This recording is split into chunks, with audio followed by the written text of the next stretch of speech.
Merci d'écouter Europe 1, 20h37. Parlons toujours de narcotrafiquants avec les plus grands caïds de notre pays. Les premiers transferts vers la prison haute sécurité de Vendin-le-Vieil vont arriver là dans les prochains jours.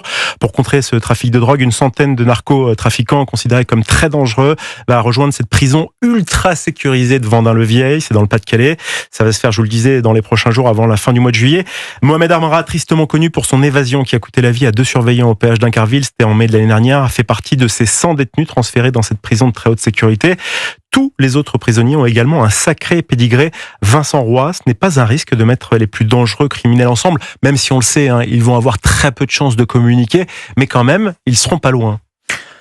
Écoutez, en tous les cas, Monsieur Darmanin, c'est un vœu de Monsieur Darmanin. Voici qu'il est exaucé. Si cette prison est ultra sécurisée, on n'a pas à craindre. Bon, il faut bien prendre le problème. Les aides de détention ne comprendront que 4 à 5 détenus. C'est la crainte des autorités que les prisonniers puissent communiquer. Donc, il y aura peut-être des moments de contact lors des promenades, mais pas de quoi pouvoir échanger beaucoup. Bah, écoutez, si on ne veut pas qu'ils communiquent et si on ne veut prendre aucun risque, alors brouilleur de drone, brouilleur. Oui, enfin, il y a plein de, il y a quand même énormément de moyens qu'on peut mettre en place, et je veux penser que ces moyens dont je parle sont mis en place et que la prison porte bien son nom, ou son qualificatif plutôt, c'est qu'elle est ultra sécurisée. Nathan Devers. Je peux vous dire une anecdote, c'est que j'ai visité pas mal de prisons, et je suis allé dans la prison de Vendin-le-Vieil, j'étais censé faire un atelier d'écriture.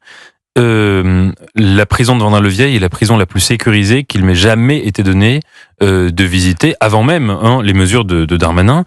C'était il y a 1 an et demi, je crois.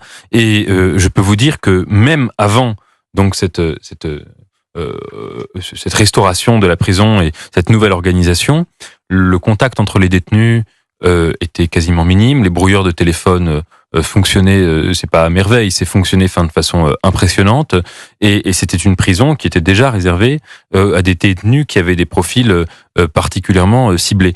Donc, et pour le coup, même si je suis partisan de cette dépénalisation ou légalisation, il est évident que les dirigeants des mafias de narcotrafic sont des grands criminels qui ont, c'est même pas du sang, c'est des litres et des litres de sang sur les mains et sur la conscience, et que leur place est en prison. Et que ces gens-là, il est intolérable qu'ils puissent continuer à organiser leur trafic, ce qui est le cas aujourd'hui, quand ils sont incarcérés dans une prison normale, et que donc leur place est non seulement en prison, mais dans une prison archi-sécurisée, où ils sont mis à l'écart de tous leurs lieutenants et de toute la pyramide qu'ils supervisent. Alors, il y a aussi un problème, c'est parfois certains matons qui font le trait d'union avec l'extérieur. Et là, on sait qu'ils sont vraiment très inspectés. Il y a une grosse enquête de moralité, de personnalité par rapport à ces surveillants de prison pour éviter justement qu'ils puissent être soit bakchichés pour pouvoir intervenir ou alors peut-être même parfois intimidés de l'extérieur. Donc, eux sont encadrés. Est-ce que ça aussi, c'est une chose qu'il faudrait peut-être appliquer peut-être à toutes les prisons ? Oui, alors, il y a 2 sujets dans les autres prisons. Il y a ce sujet-là qui existe, entre guillemets, de la corruption. Vous n'avez pas dit le mot aussi cru qu'il l'est, parce qu'il est particulièrement dérangeant, mais c'est ça finalement ce que vous décrivez.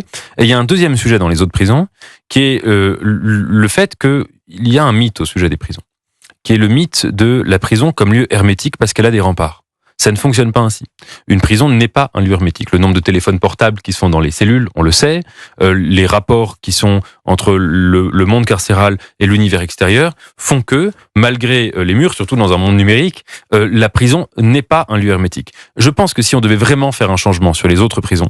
Donc de votre expérience, cette future prison ne sera pas hermétique non plus ? Si, celle-ci, elle le sera. Là, on parle pas de prison normale, on parle de prison archi sécurisée, qui sont des lieux pour des très grands terroristes ou pour des très très grands criminels. Mais les prisons entre guillemets classiques en France ne fonctionnent selon beaucoup de mythes. Je crois qu'il y a 2 choses. Premièrement, on a beaucoup parlé du fait qu'il y a beaucoup de profils qui ne devraient pas être en prison, qui devraient avoir leur place dans des institutions psychiatriques. Et deuxièmement, je pense aussi qu'il y a des gens qui n'ont pas leur place en détention complète, mais qui devraient être sous le régime de la semi-liberté, c'est-à-dire être en prison la nuit et travailler le jour en dehors de la prison, ce qui a des risques de récidive beaucoup moins importants que la détention 24 heures sur 24. Exactement. Cette réponse globale. Oui, et puis il y a aussi un gros problème qui est, à mon sens, un problème majeur, c'est que la peine privative de liberté n'est pas la peine privative de dignité. C'est-à-dire que vous ne pouvez pas entasser dans les prisons, parce que c'est le cas. C'est-à-dire que une grande démocratie, à mon sens, doit être absolument intransigeante avec ses prisonniers, mais vous ne pouvez pas, lorsque vous avez 12 mètres carrés ou 9 mètres carrés dans une cellule, y placer 5 ou 6 personnes. Ça n'est pas... alors là, lorsque vous parlez... Là, ils vont être en solo, ils vont être seuls dans ces prisons. Dans celle-ci, oui, mais je parle des prisons normales. La surpopulation dans les prisons est un problème.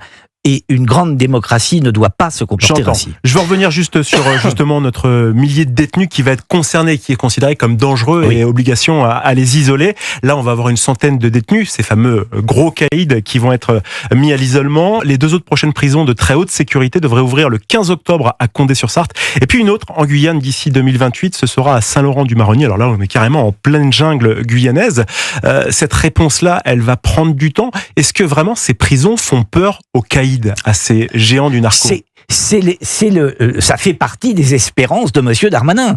D'ailleurs, montrer l'intransigeance, la fermeté, la dureté de l'État face à ce qu'on peut considérer comme étant des très grands criminels. Oui, il veut faire peur. Il veut dire attention, à partir du moment où vous êtes un très grand criminel, vous pouvez finir dans ces geôles ultra sécurisées, y compris à Saint-Laurent-du-Maroni. Nathan ? Il faut voir, en effet, c'est une question très importante que vous posez, c'est la rationalité qui existe chez tout le monde, et notamment chez les trafiquants de drogue.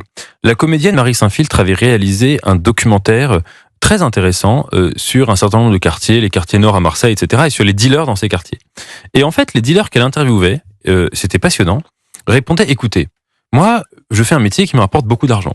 Je sais que je vais avoir une épargne de 200... Nathan, je m'excuse de vous couper. Vous pouvez garder cette anecdote et nous en reparler juste après. Avec juste plaisir. Après les informations de 20h45, vous finiriez votre anecdote. Merci à Nathan Dever et Vincent Roy qui sont avec moi pour cette deuxième heure d'Europe 1 Soir Week-end. Juste après, on poursuivra donc cette discussion autour de ces prisons de haute sécurité. On parlera également d'Emmanuel Macron et de Bruno Retailleau, le chef de l'État qui a encore peut-être la main sur son ministre de l'Intérieur, c'est ce qu'on verra. Et puis aussi un sujet qui intéresse beaucoup Nathan et Vincent, à savoir une supérette en bas de chez certaines personnes à Paris qui pose problème à des personnes comme Pierre Richard, Catherine Fro ou encore Alain Souchon. Ce sera juste après les informations de 20h45.